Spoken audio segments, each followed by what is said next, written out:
Good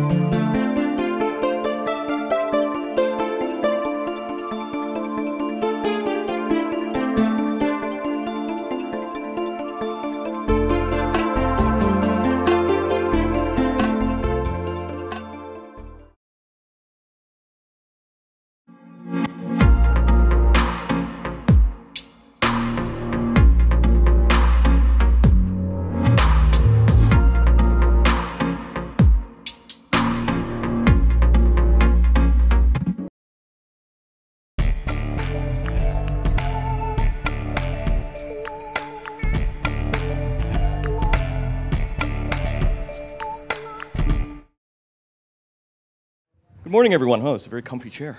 I'm Joe Newmeyer. I'm one of the programmers here at the Sarasota Film Festival. Thank you so much for joining us this morning. I just want to say a couple of words about our guest today before I introduce him. Some artists, put on the persona of an actor or an artist or a citizen like they're putting on a jacket. But our guest today really embodies all of those things, and I think that contributes to the undeniable sense of intelligence and decency we see in his performances, and we see in his work as a director, and which we certainly hear in his voice when he speaks up on issues of environmentalism or political issues of the day, and it makes the whole thing a terrific package of intelligence and decency. And please welcome our guest today, Matthew Modine.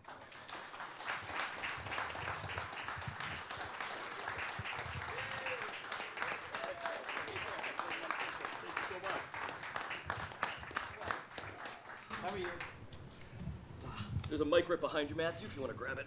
I wore my sneakers today. It's because it's Sarasota. You get to wear sneakers. It's a comfy. I'm a little overdressed. I feel like it's a comfy Sunday morning in Sarasota, and I'm like, ready to go to church or a wedding or something. But so, as people saw yesterday, Matthew, at the Q&A for Brainwashing of My Dad, the documentary that you're here with, which we'll talk about later. You produced it and you narrate it. You mentioned something that I want to touch on right now. That Stella Adler, your teacher, said to you early on in your career when you were training to be a young actor. She told you something about the role of an actor in society. Would you like to tell us a little about that? That was a great quote yesterday about how you're going into people's homes, you're giving them a right. She told me so many things. So it's but yeah, that if you stand on a stage, if you're projected onto a motion picture screen, or if you come into people's homes on a television screen, that the things that you do and the things that you say will have an impact on people's lives. So with that comes a tremendous responsibility, because we've seen, and she cited the Leni Riefenstahl films from the Second World War, and the propaganda films, and how easy it is to manipulate people, especially with a format like motion pictures. That it's a very strong manipulative force. Yeah. Have you felt that throughout your career, that sort of sense of responsibility as you've gone through, whether it's on stage or whether it's directing or acting, that things will resonate and things will kind of go through in a way that you may that you have to take sort of a sense of, right? Yeah, absolutely. I got invited. I did a movie with Mel Gibson and Diane Keaton called Mrs. Soulful. Mel and I were playing brothers, which was interesting, an interesting experience. He didn't want me to live in this apartment that they'd put me up in. He wanted me to move in with him, and it was. I won't go into detail, but you can just imagine.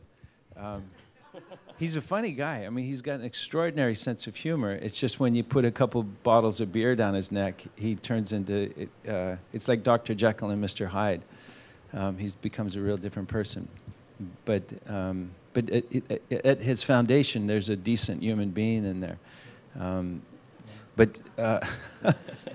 That was in '84, right? That was Julian Armstrong film from '84. That's right. Yeah, you're welcome. It's a great film. So they invited me to go to Berlin and the Berlin Film Festival. And of course, this is before the wall had come down. And when I got there, they said, "Would you like to go into East Germany?" I said, "I can't go to East Germany. I'm an American." Now, I'd grown up in the West. People in the East Coast that grew up out here have a different kind of education than you get on the other side of the Mississippi. Yeah, it's true. So I said, I can't go into East Berlin, I'm American. They said, no, you can go to East Berlin because you are an American. I said, well, yeah, I want to go to East Berlin. And so I went across Checkpoint Charlie, and they took me to a place where it was a monument for several million Russians who had died on that front fighting the Nazis. And I was like, wait a minute, I didn't get taught that in school. I wasn't taught that the Germans were fighting the Russians, and that several million, I think 11.5 million people died fighting the Nazis. And I met these Russian soldiers who spoke English. I didn't speak Russian, so I thought that I was impressed by that they could speak English. And then they gave me pins from their uniform. I smoked at the time. I gave them American cigarettes because I'd seen those old World War II movies, and that's what you're supposed to do. I didn't have any chocolate or chewing gum. And they were really nice guys. And I was tempted to feel their hair and see if they had horns, because that's what I'd been taught growing up, that they were just the evil, horrible, the red threat. And when I came back, I was profoundly impacted by that experience. And the script that was waiting for me when I got back was Top Gun, and to play Maverick, to play a role that Tom Cruise played. And I said, I can't be a part of this. I can't be a part of this perpetuation of this this idea that the Russians are the evil thing that we have to. It was the Reagan years too, so there was nothing Ronnie hated more than commie bastards, and so yeah, I couldn't participate in that. How did you get involved with acting when you were a young person growing up in Utah and in California? What made you want to go into acting? Well, my father was a drive-in theater manager, drive-in movies, and when I was little, when we first moved, I was born in California, grew up in Loma Linda, California, moved to Imperial Beach right next to Tijuana, and then, oh, that's nice, they turned that off. Then we moved to Utah. He became a general manager and became in charge of several dozen, well, not several dozen, a couple dozen drive-in movie theaters in Utah, and a movie theater. And I met Robert Redford when he passed through to do publicity for a movie he did called Barefoot in the Park. He was so charming, and I was just, I think, 6 years old. And then I had an aunt and uncle that lived in Beverly Hills. My aunt worked for Lufthansa Airlines, and he was retired from the Air Force. He was a B-17 pilot in the Second World War, which I later wore his uniform when I did Memphis Belle. Oh, wow. But yeah, he did 15 missions. He almost had his right arm taken off from anti-aircraft fire. But so so when I was about 10 years old, because of the movie theater, and because of my aunt and uncle living in Beverly Hills and me taking summer vacations there, I started telling people, I'm a movie star. I'm going to be. My dad's a drive-in theater manager, and I got an aunt and uncle that live in Beverly Hills. So I started lying about being an actor when I was about 11 years old. But I took tap dancing, and I joined the Glee Club. And then when I got in junior high school, I did more plays. And then in high school, I got cut from the football team. And my sophomore year, and I was passing by the drama department. They were having auditions for Our Town, the Thornton Wilder play, and I got cast as George Gibbs. And I forgot my lines when I was on the stage. This is an interesting thing. I don't know if there's any actors in the audience, but it was when George asks Emily, if I improve, if I'm a good guy, would you, could you? And she says, I am now, George, and I always have been. And so there's no sets in Our Town. It's just you're sort of sitting like we are now at the foot of the stage. And I said, Emily, and I forgot my line. And I felt everybody in the audience lean in. They kind of like, and that's when I said, this is a powerful thing. People are, because I'm the youngest of 7 kids, and nobody paid attention to anything I had to say. They, right? When you're the first one, you run them to the doctor when they get cut. The second one, oh, remember they stop bleeding after a while. The third one, the fourth one, the fifth one, the sixth one, the seventh one, you say he'll stop bleeding. He'll, And so yeah, that was my childhood. Yeah, didn't get much attention. You did a lot of films in the early 80s that we're going to come back to in a couple of moments. But the first time I really saw you was in Alan Parker's Birdie in 1984. So terrific, an amazing film, and with so many layers, so many psychological and physiological challenges to it. What was it like approaching that role? Did you see that as a real opportunity to kind of show? Because Birdie has got lots of different sort of personas in the film. There's an early flashback scenes, and there's scenes of Birdie coming back from the Vietnam War. And it must have been a real challenge for you as a young actor to kind of approach that role, right?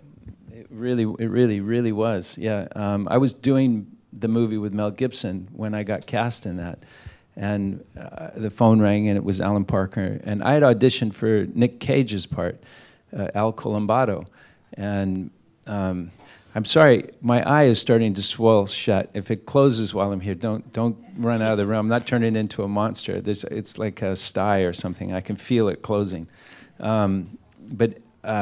Yeah, Alan Parker called me up and he said, "Congratulations, you're in my movie." And I said, "Oh, are you going to change the character's name, or am I going to play an Italian American?" He said, "What are you talking about? You're going to play Birdie." And I said, "What? No, Birdie," because Birdie was this fragile, delicate, broken human being, and I hadn't auditioned for him, and I imagined. I don't know if any of you remember this guy named Barry Miller. He was in The Chosen. He was in Saturday Night Fever. He was the one that jumped off the bridge. "Look at me!" And he jumps off the bridge. And he was in Fame that Alan Parker had directed. He was kind of a Lenny Bruce stand-up comedian. And I imagined Barry playing this part. So he said I was going to play Birdie, and I was scared to death because I never imagined myself playing that part. And this may sound crazy, but I really did. I'm not a religious person. I'm spiritual, but as I was doing my research, I asked that the spirit of all those people that had ever been misunderstood, the people that had been bullied, the people who had been damaged with post-traumatic stress from experiencing war, that if they could come and help me to play this part. And I'm telling you, man, it was like a flood of energy and spirits of people. They were like, "Thank you." And they jumped inside me and they helped me to play that part. And that may sound crazy, but I really did feel that and there were people when the film came out, they came up to me on the street and gave me a hug and said thank you, because finally there was a movie about somebody who was misunderstood, who had had something taken from them and wanted justice, and those movies don't really often get made for those people. Usually we have movies about big heroes that take out their fists or take out a gun and solve a problem with violence and force. And here was a young kid, Birdie, who didn't use that he was a different kind of person, that if he saw some kind of horror or injustice, he wasn't going to just let it go away from his consciousness. He was going to address it. He was going to try to make that right. It's a beautiful film if you've never seen it. It's called Birdie. Peter Gabriel, who was in a band called Genesis, he did the music for the film. It's Nick Cage, wonderful.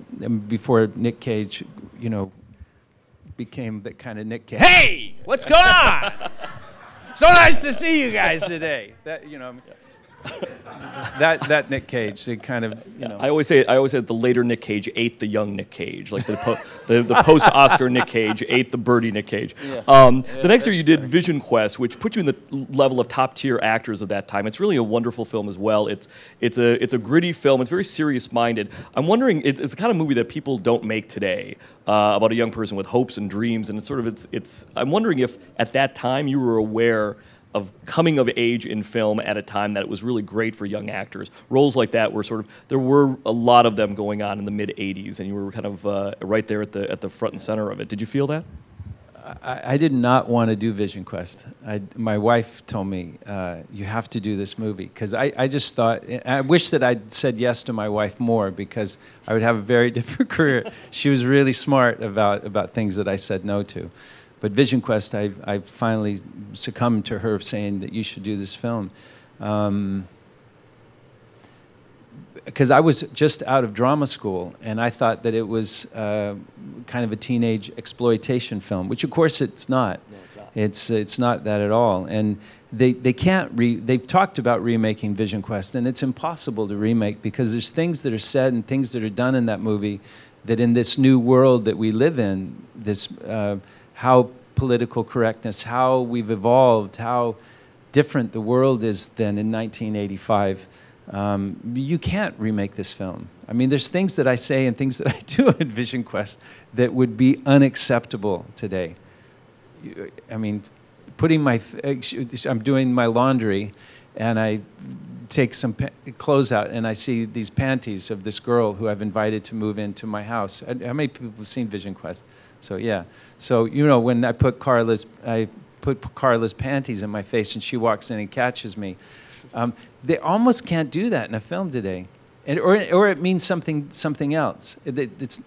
When Loudon does it, there's something that's innocent. And when I go down in my basement and she comes downstairs and I say that you're screwing my teacher, why don't you screw me? And I try to grab her, which is it's really kind of close to rape, but it's not. And she punches me and I get a bloody nose, and she scolds me. And she says, you know, I'm going to let you get away with that because you're a stupid kid. Today, a 17, 18-year-old boy doing that in the basement, that innocence is lost. You know, it's a different time that we live in today, and they can't remake that film. But I'm really happy I did it. It's a beautiful film, and it just had its 30th anniversary, which makes us all feel a little bit older. You know what's amazing is say 2003 and think that that's 13 years ago. Isn't that weird? Somebody say, oh, was it 2003? I was there just a minute ago. 13. Well, next year is the 30th anniversary of Full Metal Jacket, which is a film that only gets better with age. It was amazing at the time, and it was so important for you. I think, obviously, it was a life-changing movie for you. I think that's not overstating it. No. At the time, did you know it was going to be as important to you, and as important for you, you know, spiritually, and going back to it for your Full Metal Jacket diary in 2005, and learning from Stanley Kubrick? Did you know it was going to be that at the time? No. Yeah. No. Well, yeah. What was it like when you got that call from Kubrick to come on board? Well, it's a funny story because David Alan Grier, who is a comedian and actor that I'd done a film with Robert Altman called Streamers. And it played at the Venice Film Festival in Italy, and we won the Best Actor prize. So we were sitting in a restaurant on Sunset Boulevard called The Source. Now, this restaurant was famous because in the movie Woody Allen, when Woody Allen goes in and he makes fun of the food that Diane Keaton is eating, these sprouts and things like that. I wish I could remember what he says about those sprouts. Like, what is this, hay?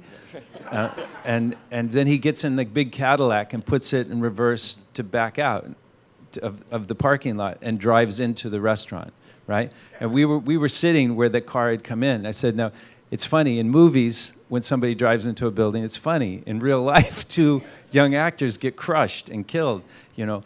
And so we were talking about that and being full of ourselves because we just won this Best Actor award.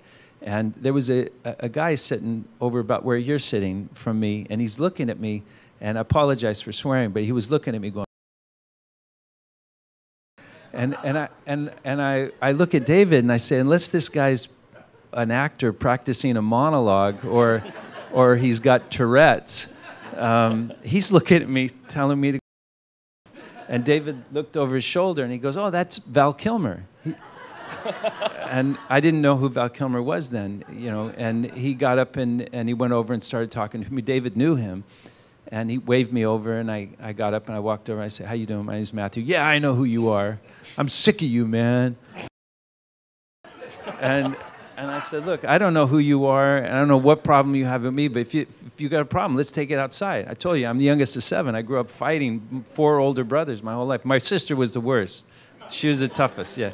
She used to put her dress over her head and fart. It was she called it the gas chamber, you know, so, yeah. Sorry, Marcia. So Val Kilmer said, I'm sick of you because you've been getting all these roles, you know, Vision Quest and Birdie and Mrs. Soulful, and now you're doing Kubrick's movie. And I said, look, I'm not doing Kubrick's movie. I don't know what you're talking about. I did an audition, and you had to send a videotape. And it was very difficult at that time to find a camera, and it was expensive. And I said, obviously, you auditioned, and you didn't get the part, and you think that I did, but I don't have any knowledge of it, and I don't know anything about it. And so after we finished breakfast, I ran outside and put a bunch of quarters in the payphone, because it was before cell phones. Amazing. And called my manager in New York. I didn't have an agent at the time. And said, do you know anything about this? He said, no, I don't know anything about it. And I said, well, Vision Quest is being made by Warner Brothers, and Stanley Kubrick works with Warner Brothers, so let's call Warner Brothers and ask them to send Vision Quest to Stanley Kubrick. And I'll call Alan Parker, who was editing Birdie in London, and have him send over some scenes, and we'll see what happens. And then about a month later, 6 weeks later, I got a script at my house, in my door, from Stanley Kubrick saying, hi, my name is Stanley Kubrick. Would you like to be in my picture? He didn't say what role it was or anything, and the screenplay didn't look like any screenplay I'd ever seen before. It was like a treatment for a book. And it was a kind of, a person walks into the room and something like this happens. Somebody says something like this. It was really weird script, but and I thought when he first said it, because of Birdie, that probably he was asking me to play the role of Private Pyle, which Vincent D'Onofrio played. And then I kept reading, and I thought, oh, maybe it's this guy Joker. But Vincent D'Onofrio and I had met at an audition for a movie that I did called Private School, which was a teenage exploitation film. And Vince didn't get the part in the film, but I thought, you know, you're a really good actor, because we auditioned together.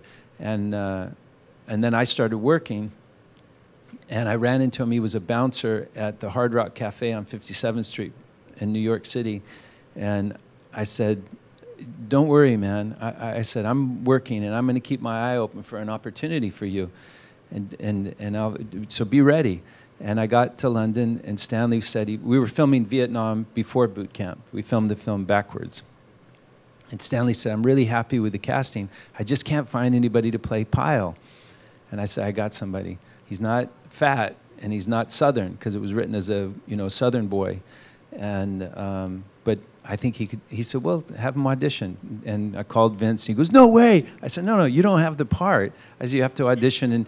And he had to go through a whole process of auditioning, and then gaining weight and sending tape, like every 3 or 4 weeks, sending a tape of him getting bigger and bigger and bigger before Kubrick would hire him. But he did. He hired him, and the rest is history. You must have learned so much about filmmaking on that set as well. And what prompted you in 2005? I think that your Full Metal Jacket diary, and it's now an app, and there's all sorts of ways to be able to read its audiobook, obviously. But it's one of the crucial sort of behind-the-scenes looks at any film. I think what prompted you to publish it and to get those photographs and notes out a couple of years later? Well, I know Ryan O'Neal, who worked with him on Barry Lyndon, and Malcolm McDowell, who worked with him on Clockwork Orange. They both hit themselves in the head and say, why didn't I keep a diary while I was working with Stanley Kubrick? And I guess it was because I was playing a journalist that I thought, well, I'll just keep notes of things that happen on the set and just write down things that people say. And then something extraordinary happened. A friend of mine had given me a medium format Rolleiflex camera, which is a beautiful box camera. You know those cameras, you look down, and it's a big negative. And he said that Kubrick had a history of being a photographer, quite a brilliant photographer. And maybe this would be a great way to break the ice. You know, teach yourself how to use this camera, and then show up on the set. And I showed up on the set, and I was trying to show Stanley that I knew how to use this camera, and kind of posing with it. And Stanley said, what are you doing with that old piece? And I said, what are you talking about? This is a Rolleiflex. I know what it is. He goes, you're going to take pictures on my set. This is the camera to get. And he told me to get this Minolta camera, and he told me which lenses to buy, which, you know, the aperture and all the way down to the camera case. And of course, I couldn't afford it, but I bought it because he said, if you're going to take pictures on my set. I was like, what? I get to take pictures on your set? So I bought all this stuff, but I fell in love with this box camera, and I kept it inside my flak jacket and kept it in my locker when we were in boot camp, and took pictures on the set. And they're quite extraordinary photographs of working with Stanley Kubrick, and I always wanted to do something with those photographs. And I finally found a publisher, and he said, "You're going to have to tell a story about the photographs." And I said, "Well, I kept a diary while I was making the film." He said, "How would you feel about transcribing it?" And so I did. And I didn't. So the thing that's unique about this diary is it's not a reminiscence. It's not me talking about, oh, back in those days when I worked with Stanley Kubrick. It's a young boy who's working with Stanley Kubrick.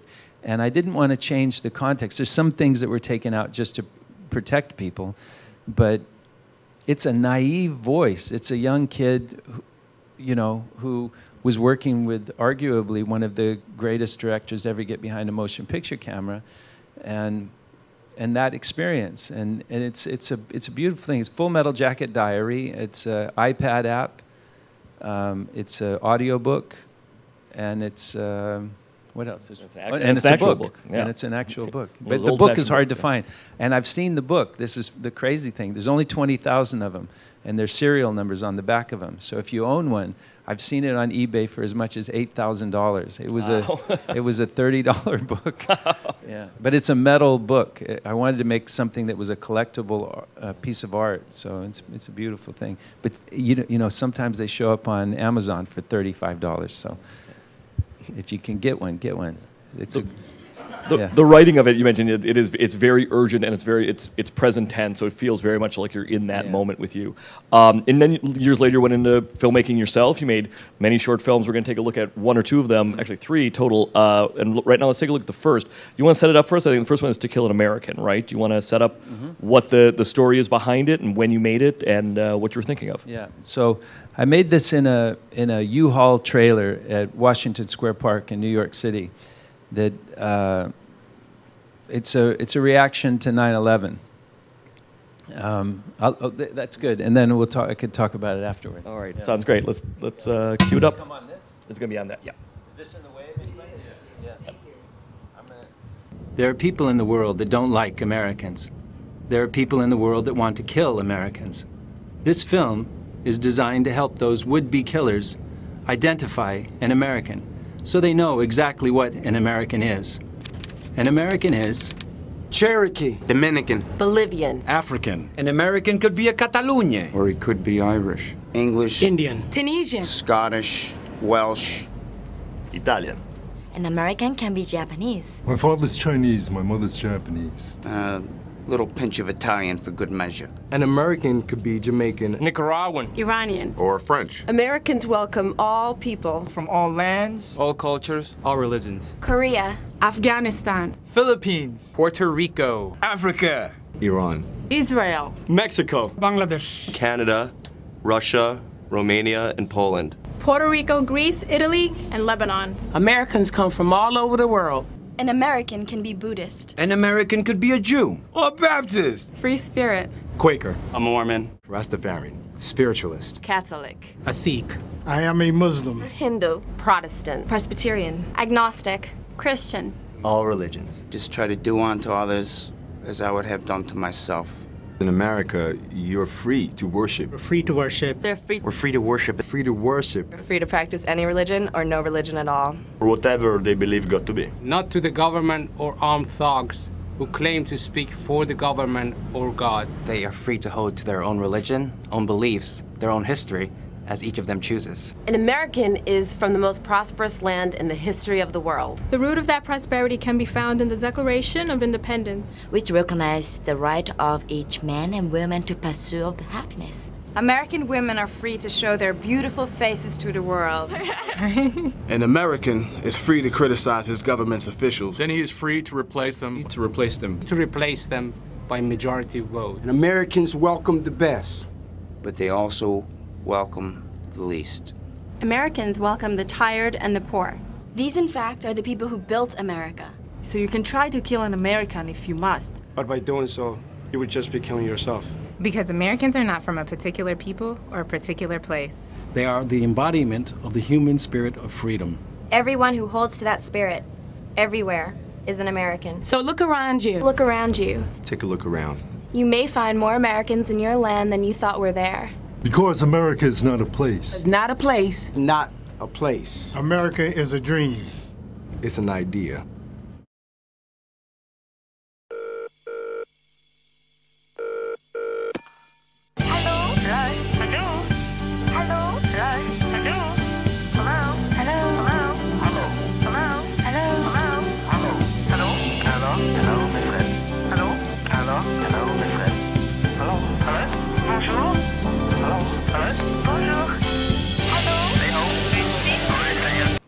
like so many of your short films, I would call that sort of philosophically political in a lot of ways. You know, it's neither one nor the other, but it's sort of this beautiful middle ground between all of them. So many of your short films have that. Yeah.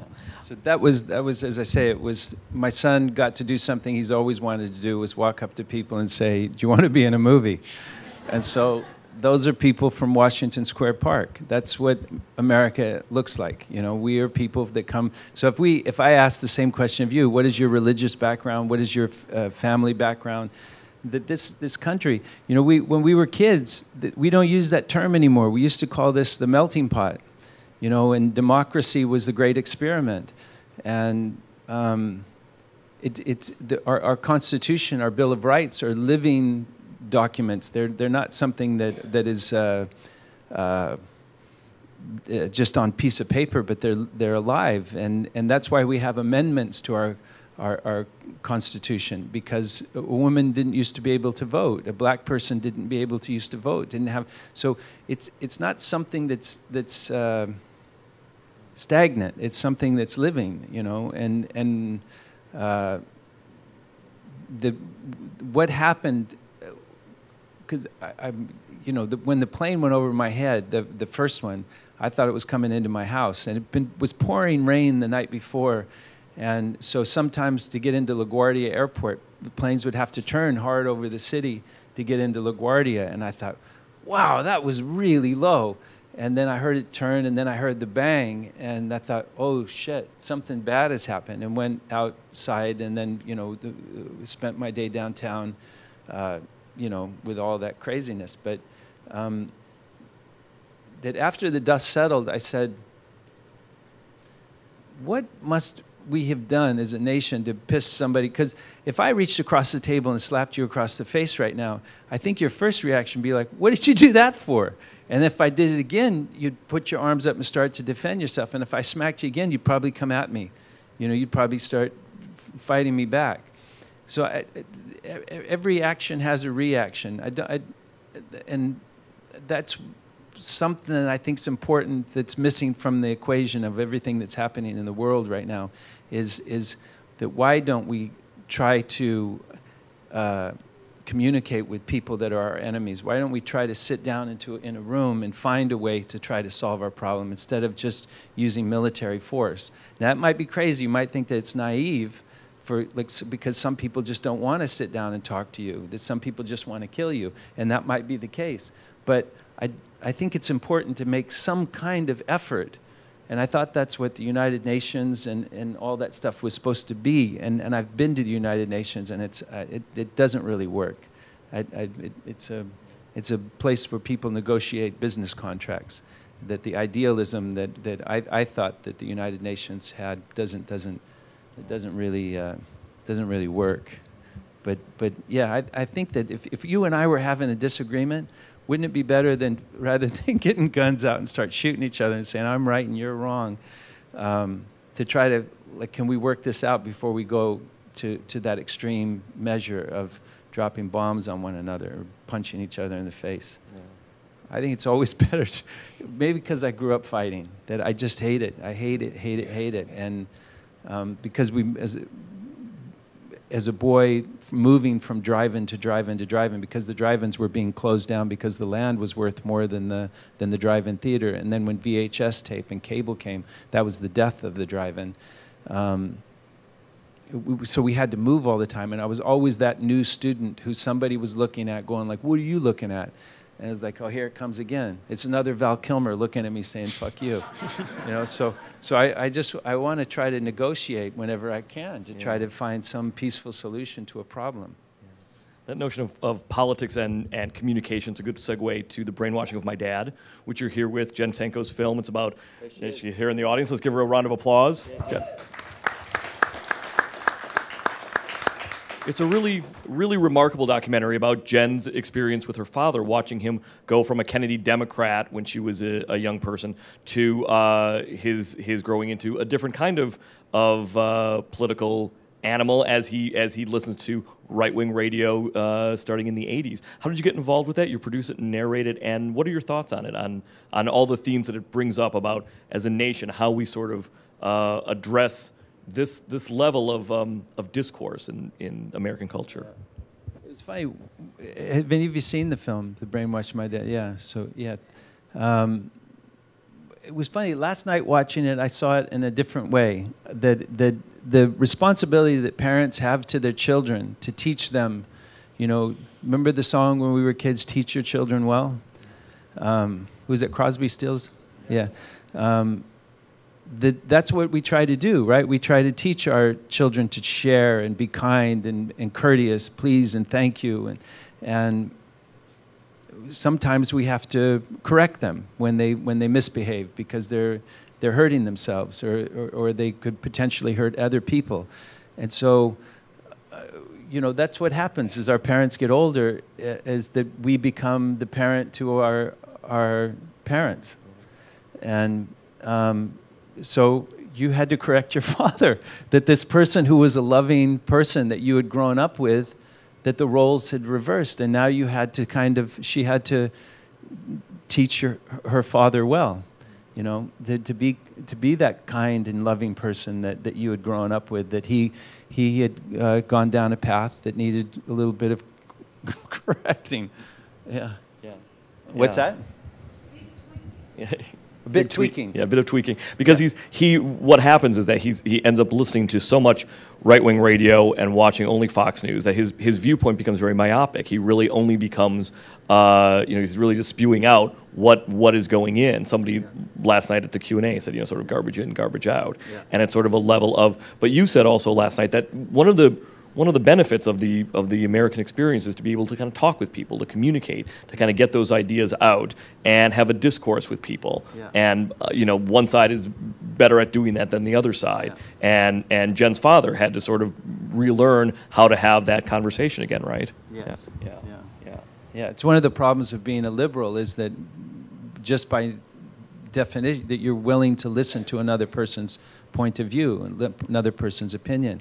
And when you're, staunchly conservative, you're not really interested in hearing that other side of the argument. It's just you're right, it's this way or the highway.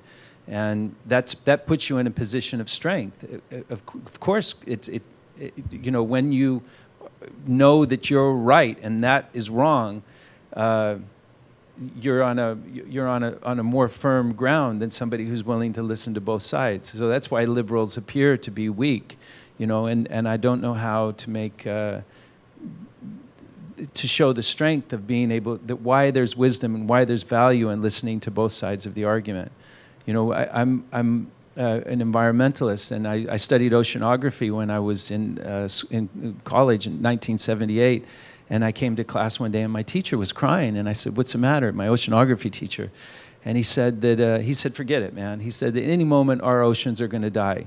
And it was 1978, and he was talking about the acidification of the oceans, and Jacques Cousteau had discovered these 50-gallon drums of nuclear material that had been dumped in the ocean, that had dumped at a safe depth, but because of the ocean currents, had carried those canisters, this 50-gallon drums, to greater and greater depth, where the sea pressure made them burst open, and all of that nuclear material was now leaking into the ocean.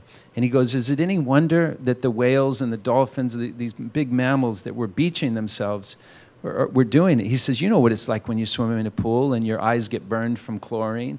Imagine swimming in an ocean with all this noise of, the nuclear testing, how many bombs they dropped in the ocean that must have made so many large mammals deaf.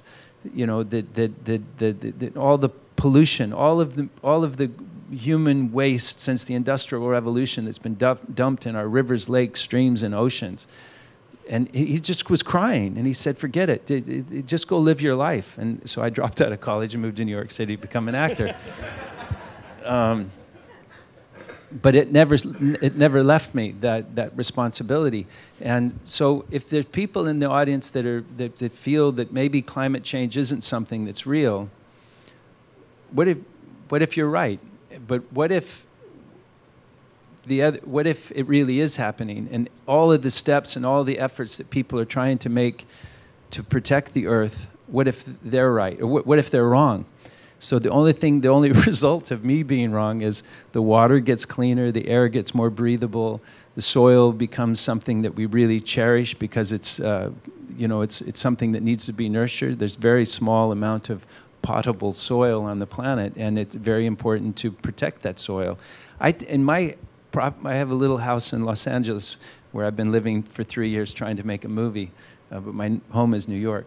I have a piece of dirt that's only about 15 feet, and I take all my food waste, I dig a hole here Monday, and then Tuesday, Wednesday, Thursday, Friday, Saturday. It's not meat or cheese, but it's just banana peels and apples, and I put it Monday. By the time I get back, it's gone. There is nothing in the soil. That's how hungry the earth is for nutrient, you know, that it gobbles it up, the bacteria, the worms, it's gone. I mean, so, but we put that in the garbage or put it into landfill. So if there was one thing that I could ask you to take from this conversation today, is to remember this: there is no away.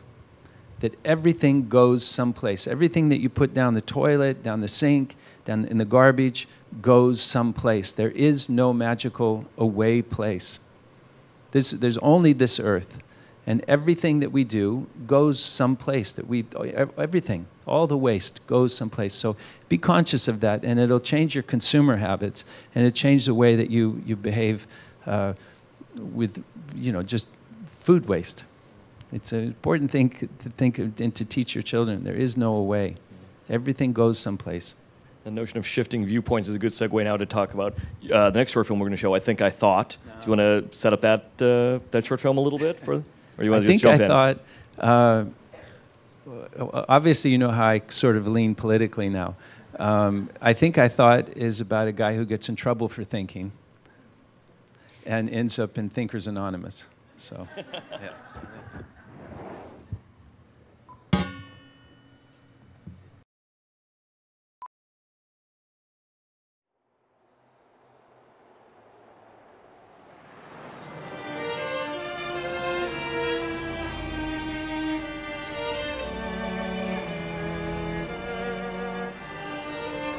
I don't understand it, but one day, I just got tired of things people said.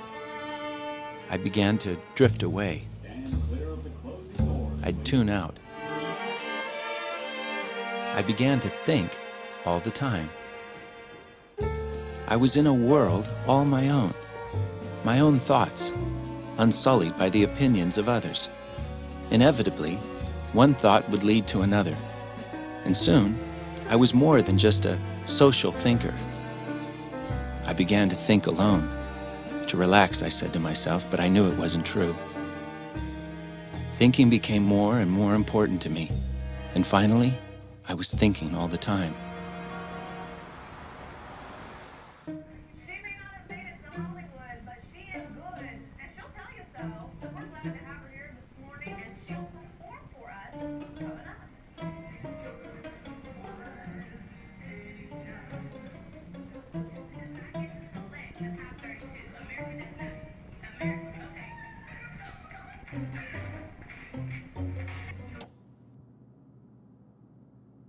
Honey, what's the meaning of life?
What is it?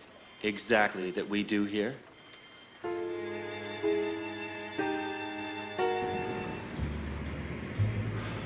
Listen, Joe, I really like you. It hurts me to say this, but your thinking has become a real problem. If you don't stop thinking on the job, I'm gonna have to ask you to leave.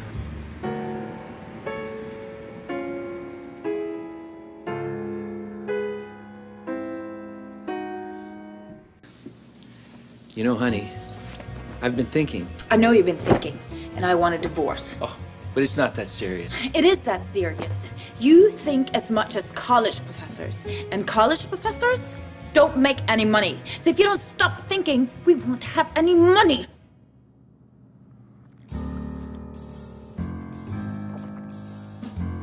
I'm going to the bookstore.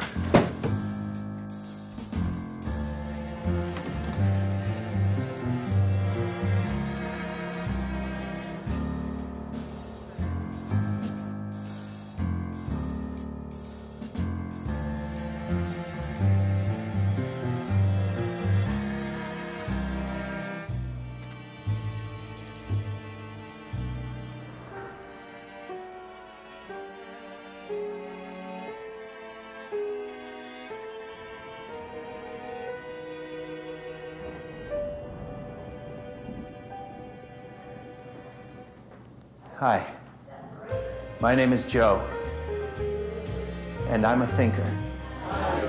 I was saved. I'd never seen such beautiful people in all my life. These people were my true brothers and sisters. People that understood the foolishness of thinking. Sometimes we watch instructional videos of really successful people who avoid thinking altogether. And to the C students, I say, you too can be President of the United States. Today, I still have my job, and things are a lot better at home. Sometimes my wife joins me at Thinkers Anonymous meetings. She's learned how to create a think-free environment at our home, so I feel safe. The road to recovery is nearly complete for me. Freedom of thought is so confusing, really. We need those special people from television news, and especially our government, to tell us how to think. They know what's best for us and the world. Life is so much easier now that I don't think. Thinking is hard, and it takes up a lot of time. Hey.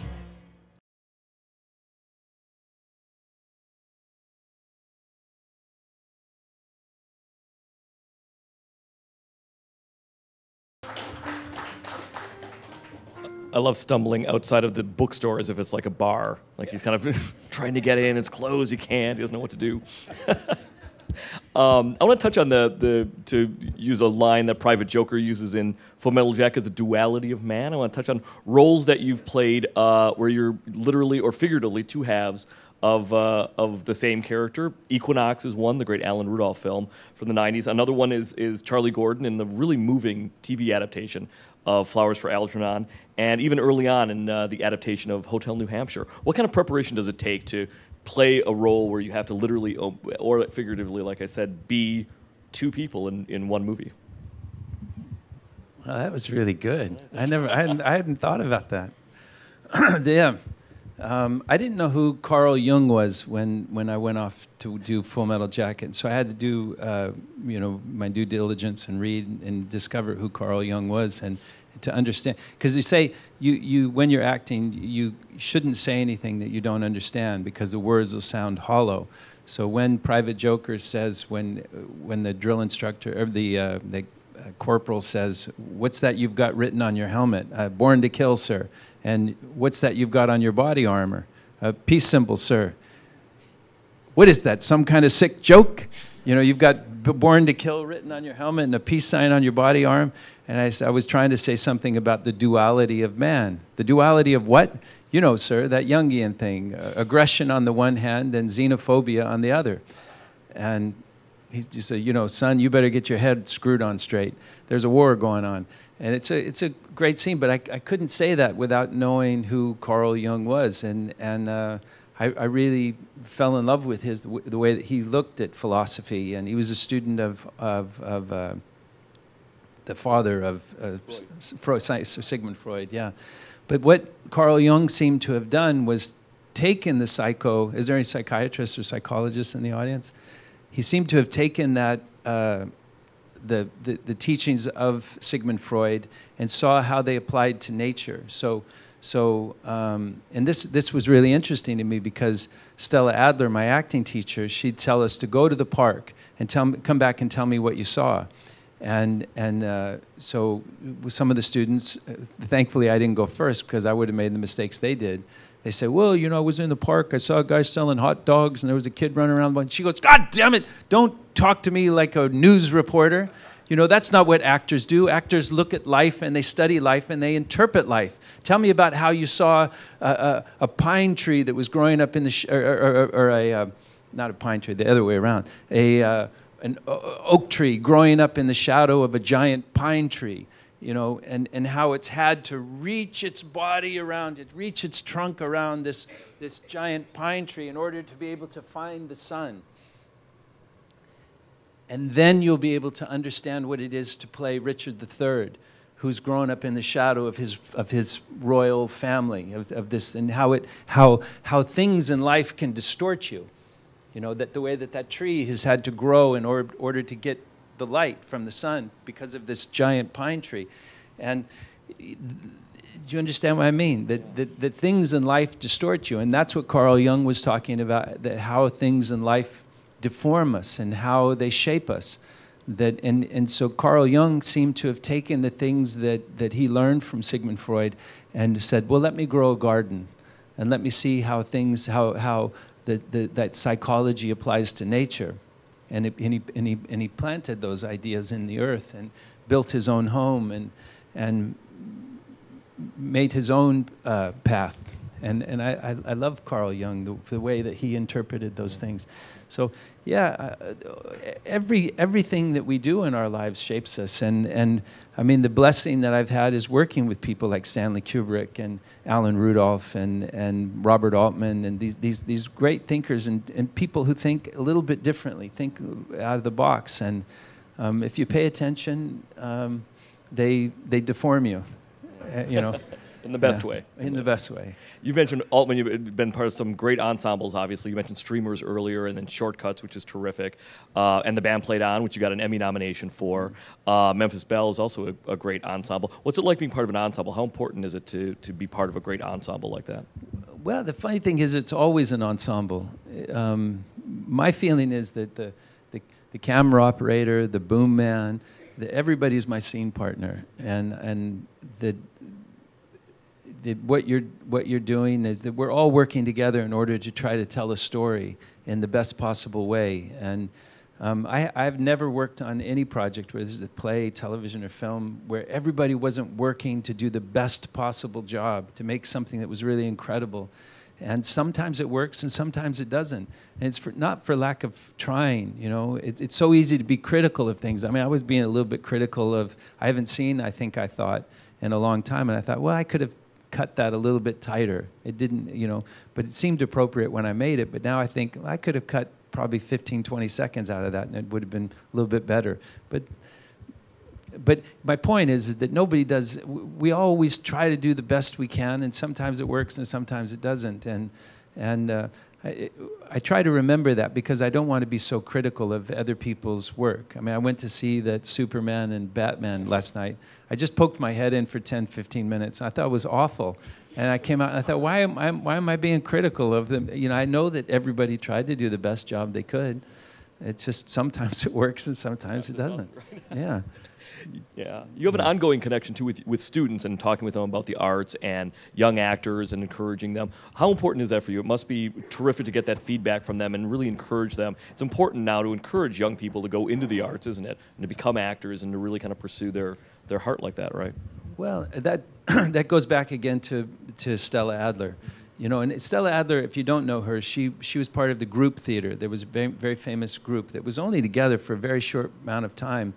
But, and they were students of Stanislavski, you know, a great Russian teacher. and they were all involved in kind of very political theater. That they saw the play, how important it was after the First World War, and how important it was to bring stories to an audience where they could, of course, really before television and film, so the theater really was the place where people could go and hear different ideas. But Stella always impressed upon, certainly me, I don't know the other students, that how important it was to give back, that the things, the experiences that you have in your life, that it's how important it is to share that information with a younger audience, you know, to not celebrate the art in yourself, but yourself in the arts, you know, that this is a great privilege, and that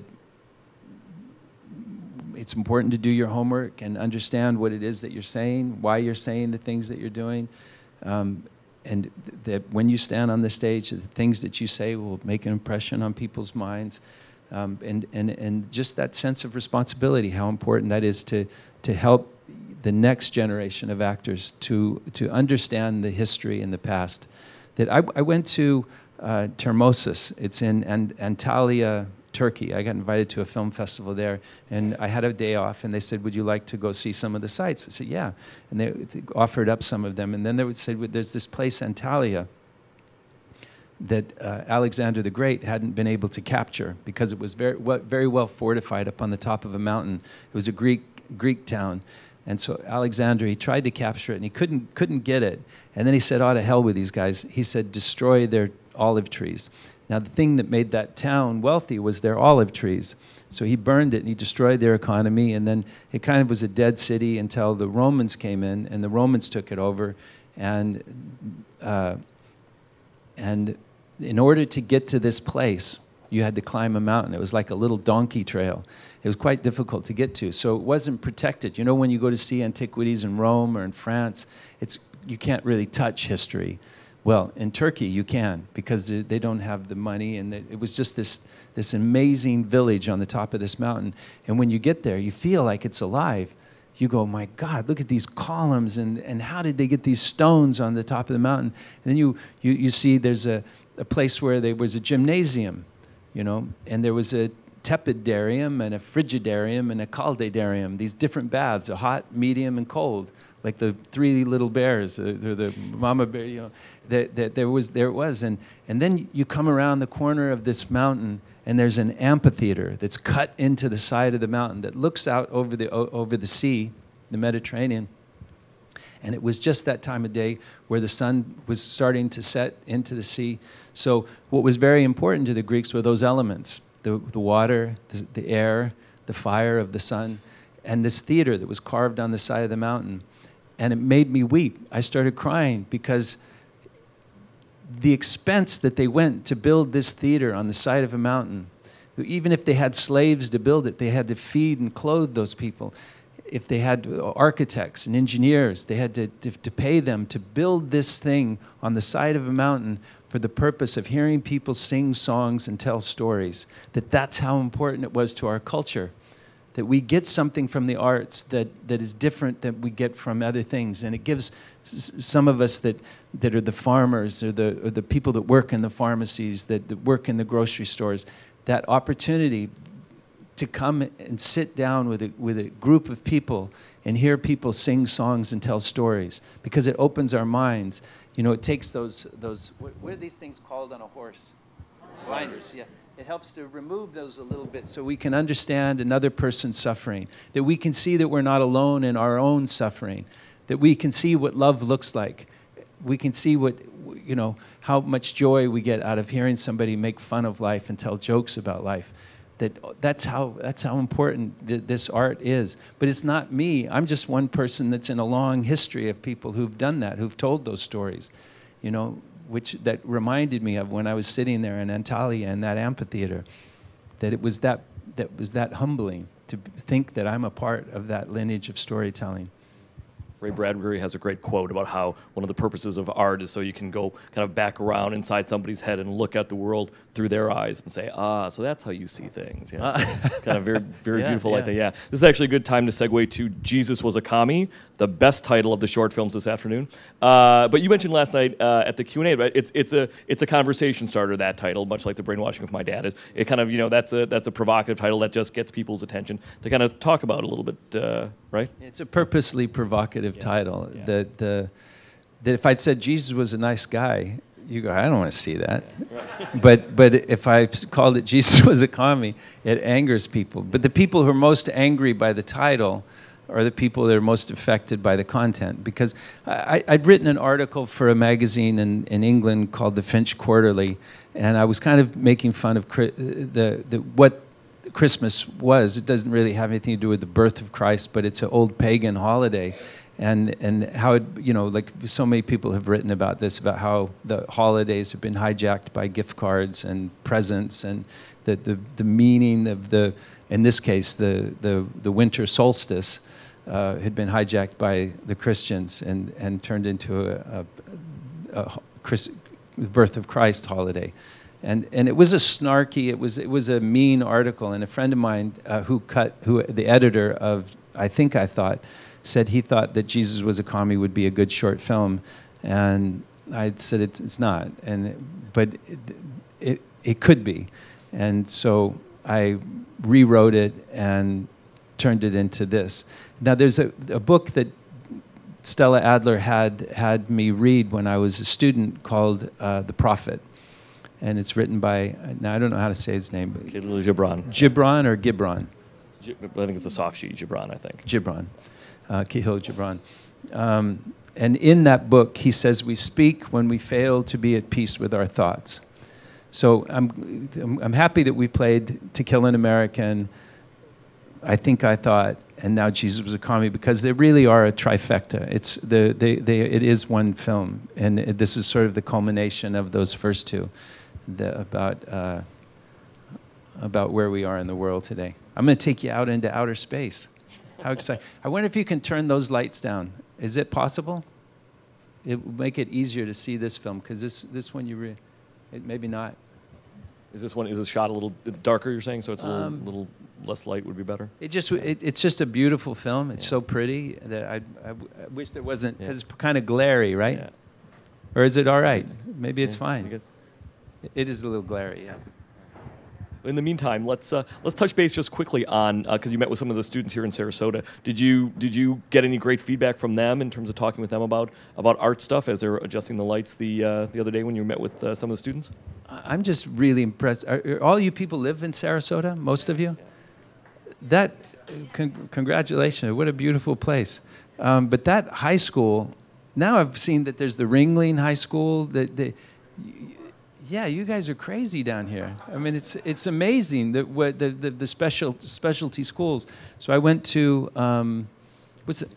I forget the name of the high school, but it's a very arts-focused town. Absolutely. Booker, yeah. There you go. Yeah. And that's the richest school. You take all the schools I told you that I went to about 12 different schools in my life. If you took the money of all those schools, they wouldn't add up to Booker. That is the most beautiful campus and the most well-equipped school that I've ever seen in my life. And if you have, what an amazing facility. The painting, the sculpture classes, the filmmaking, the editing suites, the acting. I mean, it's amazing. They probably have dance there too. I'm sure. I think maybe, yeah. Is that better? Is that better? Yeah. Is the screen better now? A little bit better. Okay. All right. So this is Jesus Was a Commie. Yeah, you're going to love this.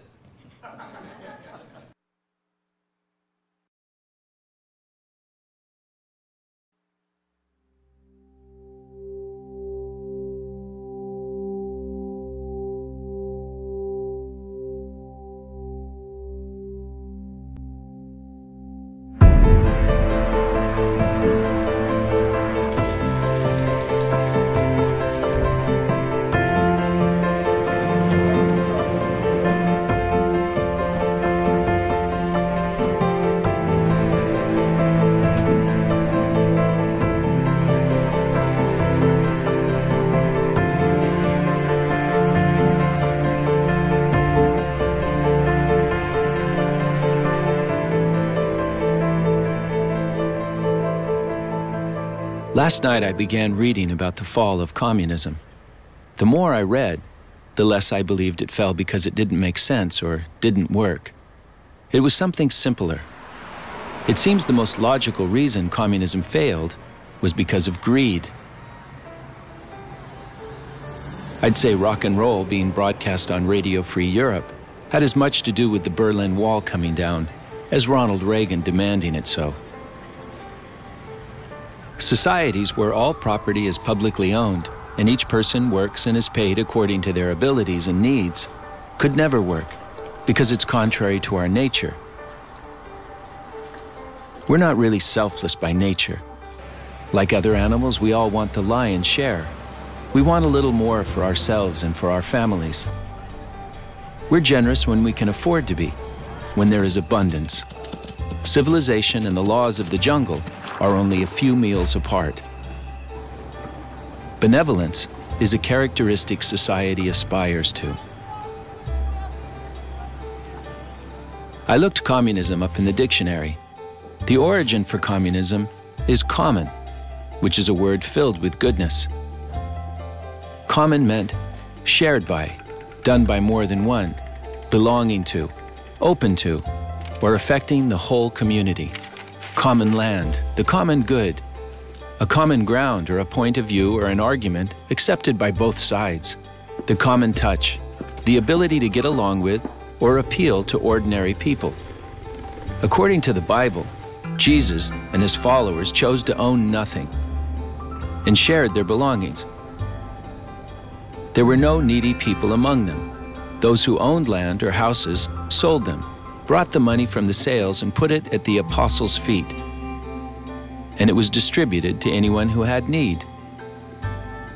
By this definition, Jesus and his followers were communists. There's no question he was a revolutionary, but not with violence. His revolution involved a complete and dramatic change in the way people thought. Progressive and liberal thought in a time of oppressive empire. He was a man who, with no army and no weapons, led a group of young people toward a new, more humane way of thinking, toward a philosophy of love and forgiveness.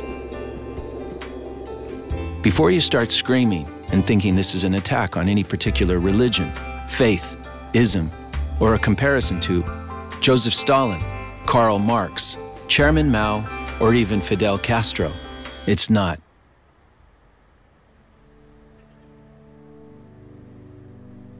Those guys corrupted the simplicity of communism.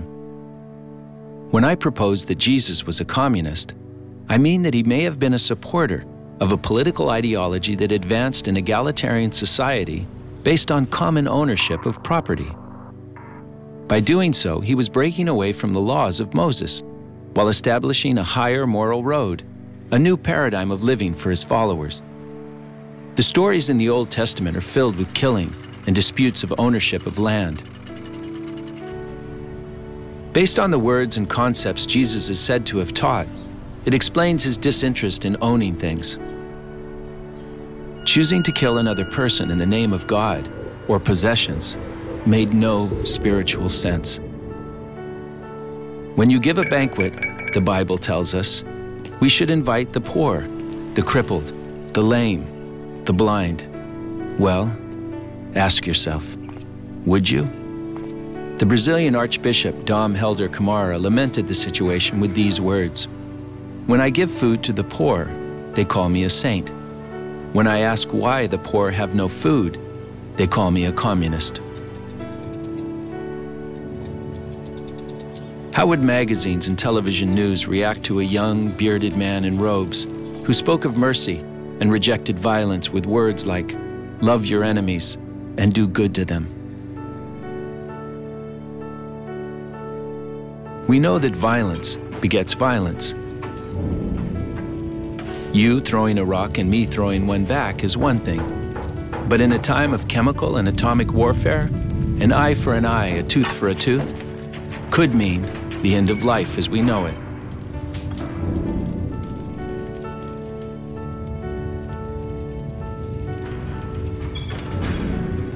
Dr. Martin Luther King Jr., probably inspired by Mahatma Gandhi, amended the Old Testament's an eye for an eye, and added, leaves everyone blind. This was wisdom for a new age, provided at a time of racial violence and nuclear proliferation. Many people finally agreed that killing a person because of their skin color and the idea of nuclear retaliation was a surefire means of leaving everyone blind. If we were to actually say, "He who is without sin cast the first stone," each time before we turn on a television set or pick up a gossip magazine, our experience would be quite different. Instead of gasping and finding shame, instead of mentally throwing stones at others' mistakes, we might find empathy or even forgiveness. The sentence, "He that is without sin cast the first stone," has the potential, if practiced, to change the course of human history. The story about the casting of stones is from the Bible. It goes something like this. There was a woman accused of adultery. The law of Moses commanded that the woman be stoned to death. Jesus didn't like the idea of killing the woman at all. So he broke Moses' commandment, saying to his followers that he did not condemn the woman. He went to her and told her to go and to sin no more. If we could just remember this, we might be kinder and forgive others for the mistakes and missteps we ourselves all too often make. There's another story in which Jesus is supposed to have gone into a temple and flipped over the tables of the merchants or money changers, then chased them out of the temple because they turned it into a den of thieves. Imagine if he were around today. Would he go down to Wall Street and flip tables over in the offices of all the stockbrokers and bank executives who created bad loans and Ponzi schemes? Would he denounce the money changers that schemed and traded away thousands of people's life savings and created a global economic disaster? Our goal in life should be to live with our eyes open to new ways of seeing and to new ways of thinking, conscious of our thoughts and actions and how they could affect others positively or negatively. To recognize that there is a great force or power or thing that exists outside human comprehension, and that whatever that thing is, has not the slightest influence over human behavior, human justice, human wars, human pleasure, or whatever human ambitions we pursue. To understand truly that when we choose to throw stones at another human being, we are not doing it because a God has instructed us to do so. When we throw stones, it is our pitiful selves, our egos, that act alone. When we attack another, it is simply to make ourselves appear superior. The next devolving step is returning the insult, only louder, which leads to an even lower consciousness and physical violence. An eye for an eye, leaving the combatants blind to peaceful resolution. When we look up at the night sky, we know that there is no known limit to the number of universes. We happen to inhabit one. Other universes, other planets that sustain life, may be forever inaccessible to us. So why would we choose to struggle, kill, or do battle with one another when there is only this one world to share? We may never know what created the cosmos or how those laws apply to our world. The answers may forever lie beyond the limits of human comprehension. The laws of the universe have become the laws of the multiverse, where the laws of gravity and quantum theory allow new universes to appear spontaneously from nothing. Beyond the limit of human understanding, beyond our understanding of the laws of physical science, we enter the realm of human morality. It is in this realm that we meet people who walk the earth and question, challenge, and sometimes attack the conditions of the world they live. I don't believe that a God helps us to kick a soccer ball well, or hit a home run, or make a touchdown, or even to get into Carnegie Hall. I do believe that when rare people come along, and show humanity a new path toward peace, love, and understanding, they are too often punished, shot, murdered, and even crucified. People should not be divided into groups, believers and atheists, capitalists and communists, Democrats and Republicans, but between the haves and the have-nots, between those people who want to keep and protect an unfair, unbalanced society, and those people who are willing to struggle for freedom and equality. In all our progress, we have created an enormous wake of human and environmental destruction. Unlike the pyramids, little of what we have made will last more than a few hundred years. We have reached a turning point in our brief history. We shouldn't expect a savior to arrive in the nick of time to rescue us from generations of mistakes. It is up to each of us. We need dreamers for dreams to come true. It's time to break away from old rules and abandon superstitions. Relinquish doctrines that subjugate the human mind and its desires. Let's do away with institutions that alienate and annihilate reason. It's time for new fantasies that sting the flesh and awaken the senses. Let's turn the tables over. Let's write new rules, new parables that will one day be broken. Communist is just a word, really. Jesus had common sense, good sense, and sound judgment in practical matters. You do that as well as he did, and you divide time.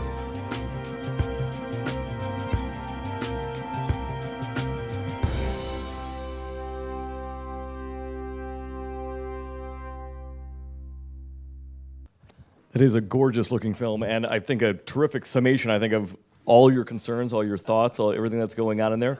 We've talked about Jesus, we've talked about Mel Gibson, Nicolas Cage, Val Kilmer, Carl Jung. Matthew Modine, what have you learned in the last 30 years since we sort of first met you on screen, from all your political discussions, all your work with students, all your filmmaking, directing, acting? What have you learned? Wow.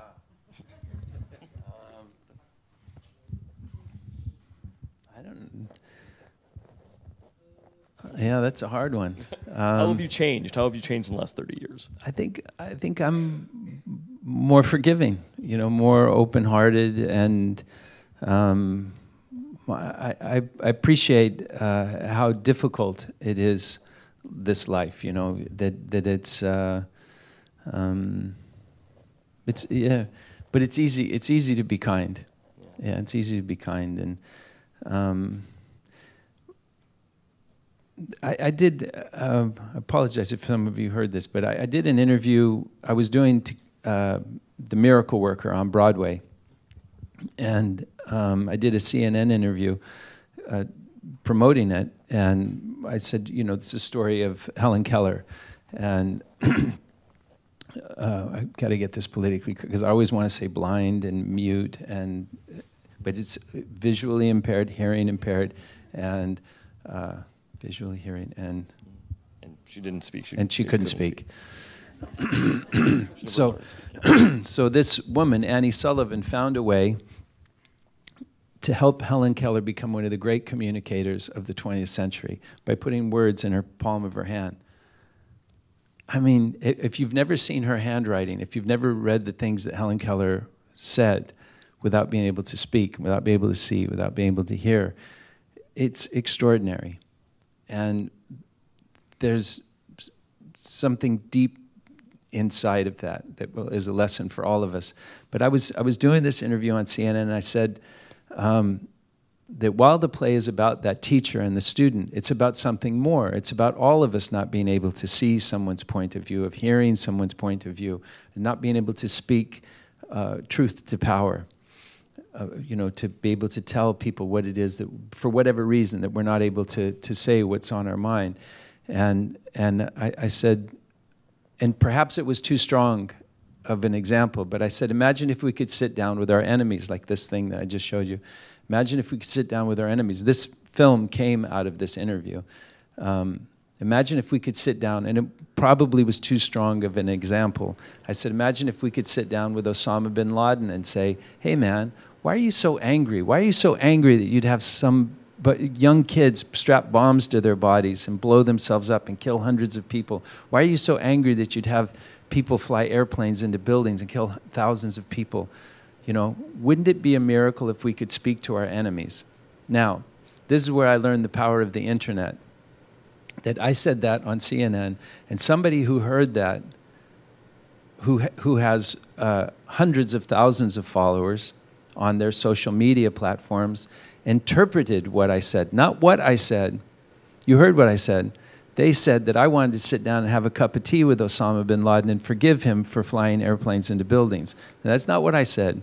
And that person who reached hundreds of thousands of people, reached hundreds of thousands of people who shared that. And by the end of the day, there were millions of people who thought that I wanted to forgive Osama bin Laden, and people were saying they should stick a rocket up my ass and drop me on, you know, on his bunker or wherever it was. I mean, they wanted to kill me. And it got so frightening. I was frightened for my wife. I was frightened for the safety of my children. And I was doing this play in the round, and I thought somebody's going to come out of the audience and stab me in the back or put a bullet in the back of my head. And it was, you know, I ride a bicycle around New York City. I don't travel in a, you know, I don't, I'm pretty naked walking around the streets of New York, so it'd be pretty simple to do it. And I realized that we're all going to die. Eventually, something's going to get each of us. So if I'm going to be killed for standing on one side of a belief or the other, I was okay. I was okay if somebody killed me for wanting to forgive other people. And they say that you never really start living until you accept your own demise. And so since that happened, I think I've become fully alive. I really appreciate every day. I jump out of bed in the morning. I'm happy to get up and face a new day. And so, yeah, that's what I've learned along the way, is that, it's good to feel alive. Yeah. Well, we appreciate the opportunity to sit down with you this afternoon. Ladies and gentlemen, Matthew Modine, thank you so much for a terrific conversation. Thank you. Thank you all for coming. I appreciate your time. I hope you enjoyed the films, and I give you a giggle. Well, we should have let him ask some questions. You wanted?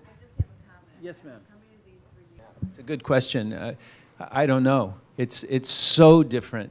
My daughter's an actor, and when I used to audition, they'd give you one scene, and you'd come in, and you'd do that scene, and if they liked you, they'd ask you to come back, and then maybe they ask you to come back again and meet the director. And now they give you 3, 4 scenes. You can't do that good of job. I mean, it's a day's work that they give them, and they have to come in with like 4 or 5 scenes and 4 or 5 pages, and it's nerve-wracking. But that's one thing that's changed. Hulu, Netflix, Amazon, YouTube, that there's so many different platforms now for working in film and television. And I guess, I don't know, what do you call, because Hulu, Netflix, those aren't television, they're streaming. Oh, streaming, so okay, streaming. Streaming, television, film. What advice I give every young actor is to work in the theater. That there's no better place to get your chops, to learn your craft, than working in a theater. Of having an audience to get to work with is so different than working on film, you know. And when I walked in to meet that woman, Stella Adler, she said, if you came into because when I came in to meet her for my interview, if you came in here to be a movie star, you should turn around and leave right now. I don't teach that. She said, if I'm lucky, I'll teach you to be a human being. Yeah, and she oh, thank you. Yeah, thank you.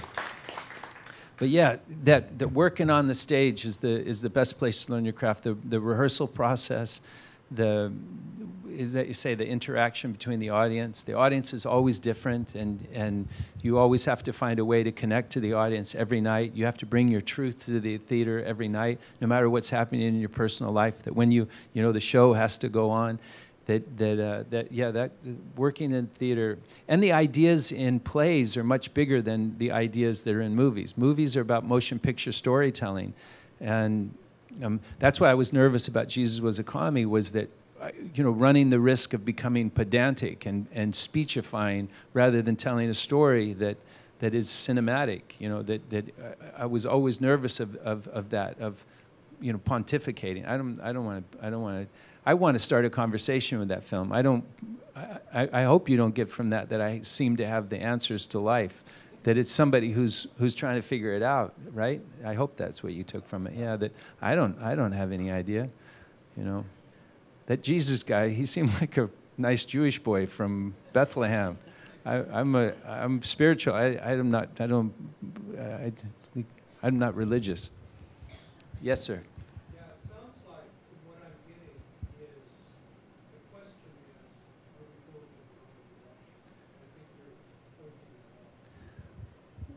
Well, I think since the Industrial Revolution that's why I said, remember, always think about there is no way. That's the kind of big problem that in our thinking, is that there's, you know, that it goes away. We did a good job. We cleaned up our mess and we put it in the garbage and it went away. But everything goes someplace. So if that starts a sense of responsibility, and that's what's missing from the equation right now, is that it's wonderful. We sent all those jobs to Vietnam and Cambodia and India, where now I'm able to buy, probably these shoes are made in Vietnam. I'm going to guess they're Nike. But the working conditions in that country, we wouldn't allow those working conditions in America.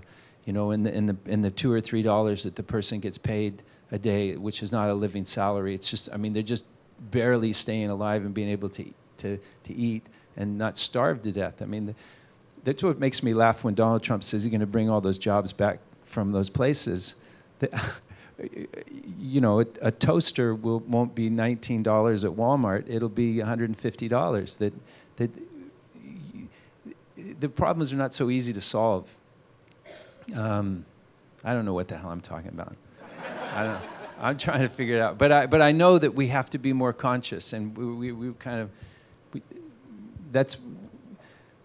I ride a bicycle in New York City, and it forces you to be conscious. Because if I try to use my cell phone like people do when they're driving around in cars and stuff, I get killed. That you have to be conscious all the time. And it's such a wonderful thing to be conscious. You know, that how many times you drove home from work and you never even, you got in, you remember getting in the car and then you were home. And there was like that whole period in between where you weren't conscious.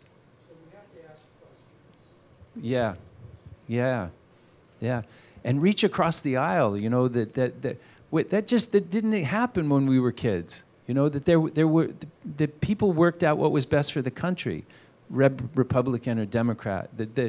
Okay, I don't really agree with you, but I think this is what's best for the country. That's what's missing from the equation right now. What's the best thing for the world? How can we help to make things more fair? You know, well, it was actually the woman that I'm going to see on the East Coast in Boca.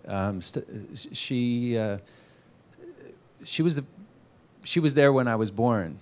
Alice is her name, Alice Modine. She's 92. She takes ballet classes every day, and she was the first time when I would go to visit her. She was the one that lived in Beverly Hills that worked for Lufthansa Airlines, which was really interesting because she's a Hungarian Jew working for Lufthansa, which was the Luftwaffe. You know, so she was working with all those, and it was interesting for my uncle because he was a B-17 pilot, and so he knew all the German pilots. But there was that camaraderie that pilots have with one another, and they could joke about being in the war together. It was fascinating conversations in that household. But my aunt was the first person who, she said, "What did you do today?" And I said, "Oh, I played with the next door neighbors." "And what did you do?" And I tell her, "And how did that make you feel?" And she would always encourage me that what was going on in my life was important, and she wanted to hear about it. But that was what was not happening in my household. You know, being the youngest of the seven, that people didn't care. You know, as they say, you'll stop bleeding, that kind of, yeah. So it was. I'm so grateful to Aunt Alice on Boca Raton, for being that mentor to me. And it's a wonderful thing that we can do. Again, you know, that was so much a part of cultures in the past, was apprenticeships, of going to schools and sharing those ideas, you know, things that you've learned, things that you know that you've learned in your lifetime that you can go and share with young people. You know, I mean, think of the things that you could give back to those young people, that those lessons, or, you know, what crafts that you've learned in your life, you know. We have time for just one more. So, yeah, way in the back.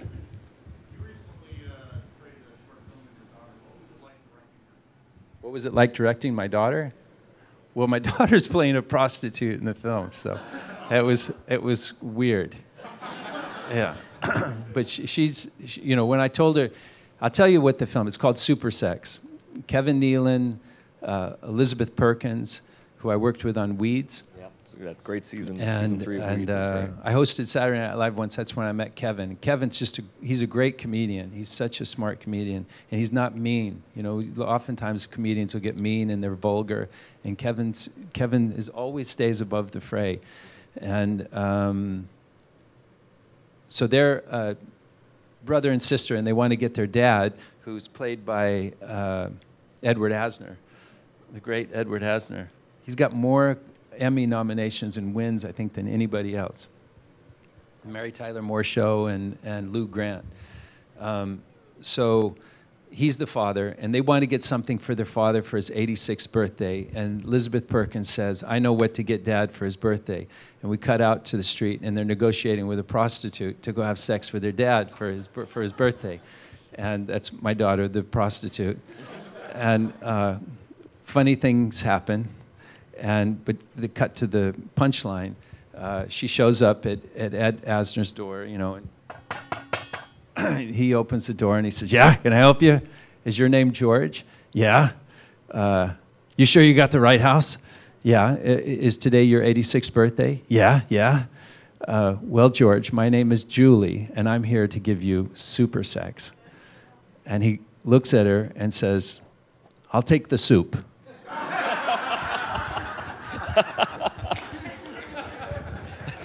That is a great spot to end on. I don't think it's going to get any better than that. Ladies and gentlemen, Matthew Modine.